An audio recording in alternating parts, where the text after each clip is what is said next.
आप देख रहे हैं लोकल टीवी न्यूज 24x7, सब पर नजर, सबकी खबर। अगर आप पहली बार हमारे चैनल लोकल टीवी न्यूज को देख रहे हैं तो कृपया चैनल को सब्सक्राइब जरूर कर लें ताकि सभी खबर आपको सही समय पर मिलता रहे। नमस्कार, लोकल टीवी न्यूज में आपका स्वागत है। आज हमारे लोकल टीवी न्यूज स्टूडियो में एक खास मेहमान आए हुए हैं। चलिए आज उनसे आपका तारुफ करवाते हैं। जी, विशेष तौर पर मैं आपको ये बताऊं कि हमारे पास जो मेहमान आए हुए हैं एक खास मुख्तलिफ क्षेत्र से और ख़ास मुख्तलिफ बातों से हमारा ध्यान आकर्षित करने की कोशिश करेंगे। जनाब मिस्टर राजीव कुमार यादव जी हैं और मैं उन्हीं से चाहूँगा कि वे अपना विवरणी खुद दें। जी मिस्टर राजीव कुमार। सबसे पहले मैं लोकल न्यूज़ टीवी के माध्यम से जितने भी दर्शक हमें देख रहे हैं, सबसे पहले उनको मेरा नमस्कार। मैं आज लोकल न्यूज़ के टीवी स्टूडियो में मैं मौजूद हूँ। इस न्यूज़ के माध्यम से जितने भी दर्शक हमें देख रहे हैं, हमारा सबसे मुख्यतः मुद्दा है लोगों को जागरूक करना।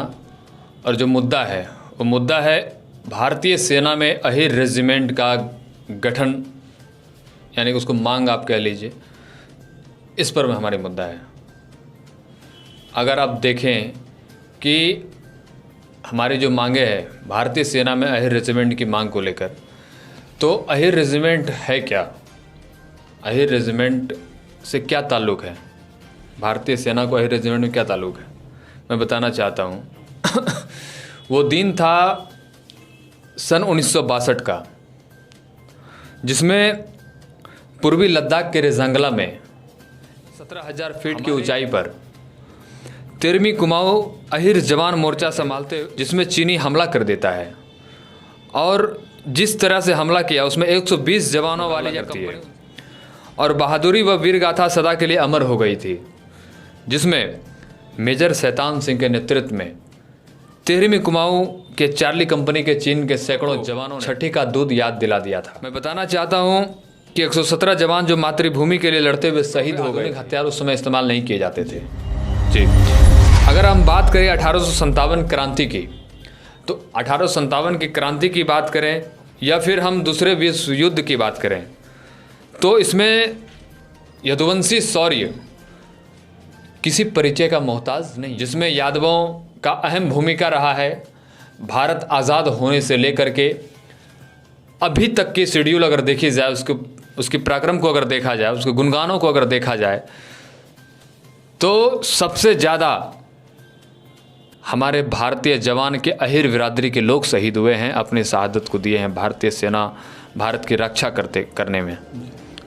अगर हम बात कर लें रेजांगला पोस्ट 1962 की, तो तत्कालीन 13वीं कुमाऊं बटालियन के जो कुल 124 जवान शहीद हुए थे, उस 124 जवान में से अधिकांश जवान अहिरवाल क्षेत्र के थे, जो कुर्बानी देते समय जवानों ने देश की सरहद पर बढ़ रहे चीन के 1300 जवानों को मार गिराया था। तो भारतीय सेना में अहिर रेजिमेंट का मांग ये आज से नहीं, विगत 50 वर्ष पुरानी है। यह मांग 50 वर्ष पुरानी है। इस मांग को केंद्र सरकार से लगातार हमारी मांगें चल रही है। संयुक्त अहिर रेजिमेंट मोर्चा के बैनर तले आज विगत कई दिनों से 4 फरवरी 2022 से लगातार धरने का आगाज़ हो रहा है। हरियाणा रेवाड़ी खिड़की दोला टोल प्लाजा पे जी हमारे पदाधिकारीगण बैठ करके आंदोलन कर रहे हैं जी। और ये मुद्दा भारतीय सेना में अहिर रेजिमेंट के गठन को, ये जो मुद्दा चल रहा है, ये मुद्दा को संसद में भी कई बार उठाया गया।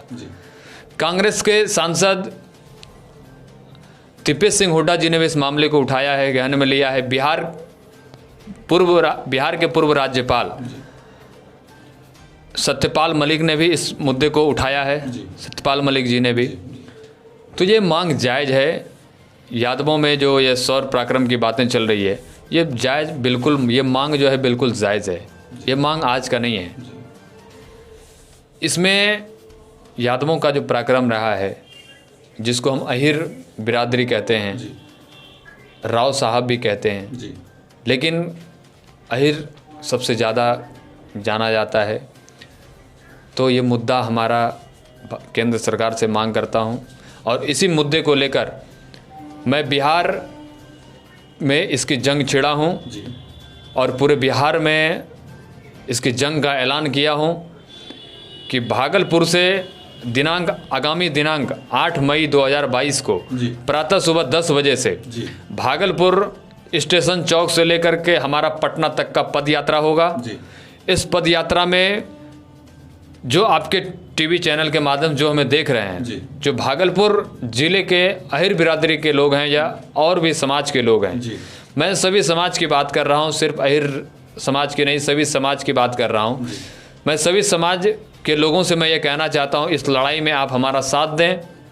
आपसे जो सहयोग बन पा रहा है वो सहयोग हमें करें। जी मैं किसी पर प्रेशर नहीं कर रहा हूँ, मैं किसी पर दबाव नहीं डाल रहा।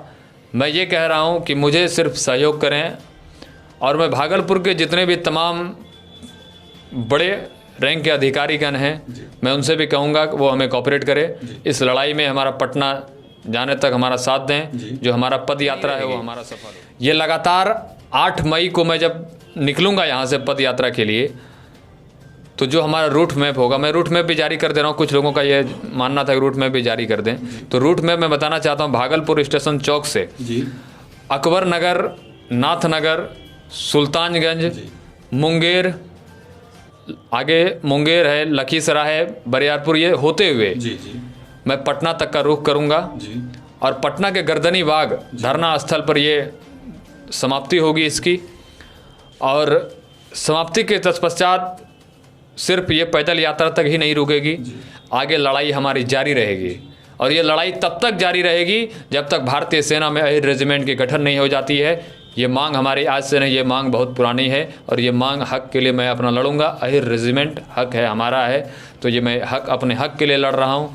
ये सभी समाज के, इसमें सभी समाज की भलाई है, सिर्फ हमारी भलाई नहीं, हमारे घर की लड़ाई। जितने भी लोग हमें देखेंगे या देख रहे हैं, मैं सभी से यही कहना चाहूँगा कि आप हमारा इसमें साथ दें और साथ देने के साथ साथ हमारा सहयोग करें, क्योंकि ये मांग सामाजिक मांग है। ये समाज के लिए मैं लड़ रहा हूँ और समाज के हक के लिए जी। मैं यहाँ पर बीच में आपको टोकना चाहूँगा राजीव जी।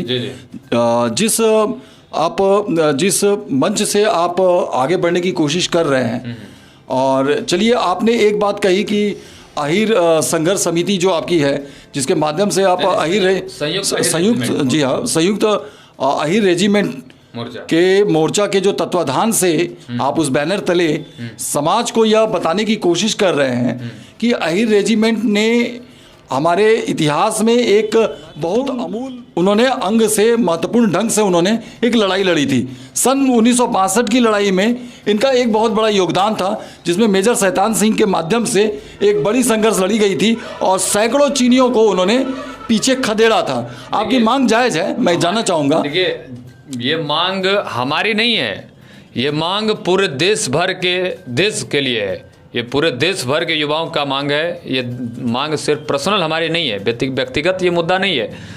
इसमें कई लोगों ने समर्थन दिया। बिहार के पहले मुख्यमंत्री हुआ करते थे लालू प्रसाद यादव जी। उत्तर प्रदेश के मुख्यमंत्री अखिलेश यादव जी, उन्होंने कई बार मुद्दा इसका पहले भी विगत उठा चुका है, लेकिन सरकार की ढिलाई, नाकामी के कारण इस पर गौर नहीं ध्यान को रखते हुए क्या इसमें कोई राजनीतिक कोई दाव पेच भी आप आजमाना चाह रहे हैं, या कुछ राजनीतिक पृष्ठभूमि से भी आप इस आंदोलन को देख रहे हैं? कृपया इसे बताने की कोशिश करें। देखिए, मैं एक बात क्लियर कर दूं, इसमें देश में लॉकडाउन लगी थी। लॉकडाउन 2020 के तकरीबन फरवरी मार्च में जो है कोरोना का कहर आया था। उस समय मैंने एक संस्था के माध्यम से ज्वाइन किया गया, क्योंकि ऑलरेडी मैं फिल्म इंडस्ट्री से ताल्लुक़ रखता हूँ। हमारी फिल्म इंडस्ट्री से पुराना संबंध रहा है और फिल्म इंडस्ट्री की ओर मैं अग्रसर हूँ, आज भी हूँ। पहले मैंने बिफ्टा ज्वाइन किया, जिसका फुल फॉर्म बंसी board international films and television association, उसको शॉर्ट फॉर्म में हम लोग बिफ्टा कहते हैं। हाँ, मैं उसी संगठन के माध्यम से, जो भारत सरकार के Indian trade union act 1926 by government of India से वो रजिस्टर्ड संस्था है जी। मैं अहिर रेजिमेंट का जो मुद्दा है, हमारी मांग तो, मैं तो शुरू से फिल्म इंडस्ट्री में ताल्लुक़ हूँ, लेकिन मैं इधर हमारा आने का मकसद ये रहा, इससे ना कि हमारा राजनीति कोई दाव पेच रहेगा ये सिर्फ मैं समाज की मांग था, और ये मेरी नहीं पूरे समाज का मांग था, तो मैं इस लड़ाई को लड़ रहा हूँ। इसमें कोई व्यक्तिगत मुद्दा नहीं, कोई जातिवाद मुद्दा नहीं है। यानी आप कहना चाहते हैं राजीव जी कि इसमें आप कोई भी राजनीतिक चोला नहीं देखना चाहते हैं, परंतु आने वाले समाज को आप अहिर की विजय गाथा को आप लोगों तक बताना चाहते हैं, लोगों को जो वो भूल चुके हैं, उनके किए गए कार्यों को, उनके बलिदान को, उसको आप इस माध्यम से उसे चिन्हित करना चाहते हैं। इसीलिए आपका ये मांग है कि अहिर रेजिमेंट होना चाहिए, जैसे कि और भी कई रेजिमेंट हैं, जैसे कि आपका बिहार रेजिमेंट है, जैसे कि आपका सिख रेजिमेंट है, जैसे कि आपका और भी कई रेजिमेंट हैं। तो उस तरीके से आप इसे भी ऑफिशियली भारत सरकार में लाना चाहते हैं, उनके ध्यान में आप अग्रसर लाना चाहते हैं। बिल्कुल, हमारा ये मांग इसलिए है केंद्र सरकार को इसके ऊपर ध्यान अग्रसित करना, और बाकी सरकार तो जान ही रही है ऑलरेडी पहले से कि मांग अहिर रेजिमेंट का मांग क्यों है, क्यों जायज़ है। क्योंकि कई ऐसे संगठनों ने, कई ऐसे पार्टियों ने भी हमें मजबूती प्रदान किया है इस मांग में और मैं चाहूँगा, समाज के लोगों से मैं यही आग्रह करूँगा कि इस लड़ाई में आप हमारा साथ दें। अहिर रेजिमेंट मुद्दा ये सभी समाज के बराबर है, क्योंकि जब सवाल सीधा है, जब आप अहिर रेजिमेंट, जब आप भारतीय सेना में राजपूत बटालियन, राजपूत रेजिमेंट हो सकता है, सिख रेजिमेंट हो सकता है, गोरखा रेजिमेंट हो सकता है, तो भाई यादवों में अहिर रेजिमेंट क्यों नहीं हो सकता? जबकि देश पुराने इतिहास से लेकर के अभी तक की गाथा को देखा जाए तो यादवों का सबसे बड़ा अमूल्य योगदान रहा है उसमें। बहुत बहुत धन्यवाद मैं देना चाहूँगा आपके इस मार्गदर्शन के लिए, आपके इस सोच के लिए।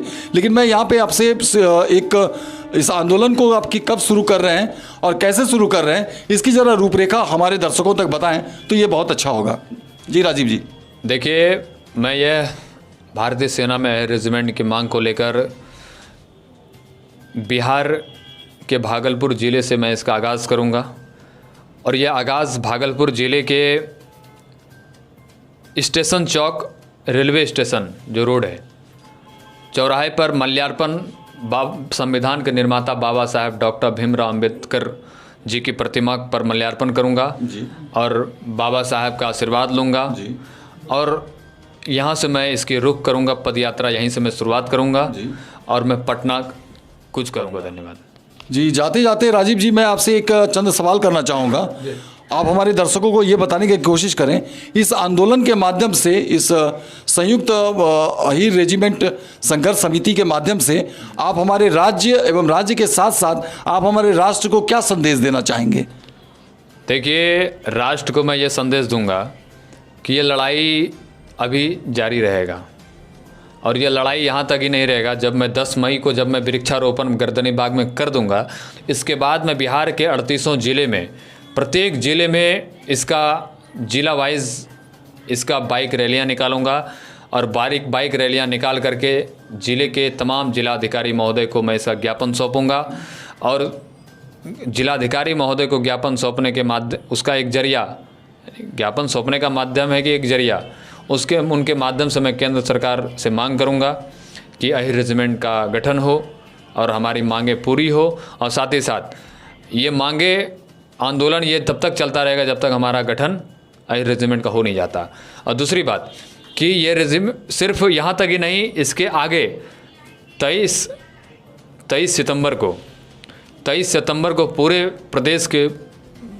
प्रदेश के लोग दिल्ली कूच करने वाला हूँ, लाल किले पे धरना दूंगा, जाकर के संसद भवन घेरने का काम करूंगा। आगे ये लड़ाई हमारी जारी रहेगी, मुहिम जारी रहेगी। मैं समस्त देवमयी जनताओं से भी मैं आग्रह करूंगा, समाज के लोगों से मैं आग्रह करूंगा कि आप हमारा इस लड़ाई में साथ दें, ताकि मैं इस लड़ाई को जीत सकूं। और क्योंकि समाज का आशीर्वाद लेना बहुत एक दायित्व है, क्योंकि कोई भी इंसान अगर आगे बढ़े तो उनको समाज के साथ होना बहुत ज़रूरी है। जी, बहुत बहुत धन्यवाद राजीव जी। आप देख रहे थे राजीव सिंह यादव जी को, जो कि संयुक्त अहिर संघर्ष समिति जो अहिर रेजिमेंट को वो बनाना चाहते हैं और अहिर रेजिमेंट के माध्यम से वो हमारे राज्य एवं राष्ट्र को एक मार्गदर्शन देना चाहते हैं कि जब सभी रेजिमेंट हमारे अस्तित्व में हैं हमारे राष्ट्र में, तो क्यों ना अहिर रेजिमेंट को भी लाया जाए।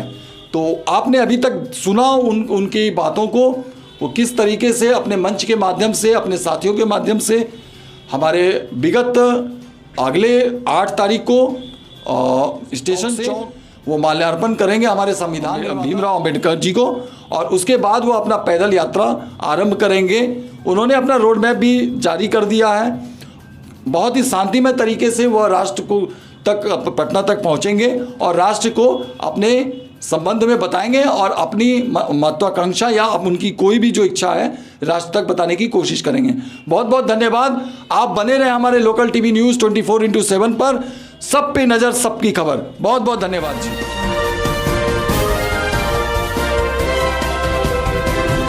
आप देख रहे हैं लोकल टीवी न्यूज़ 24x7, सब पर नजर, सबकी खबर।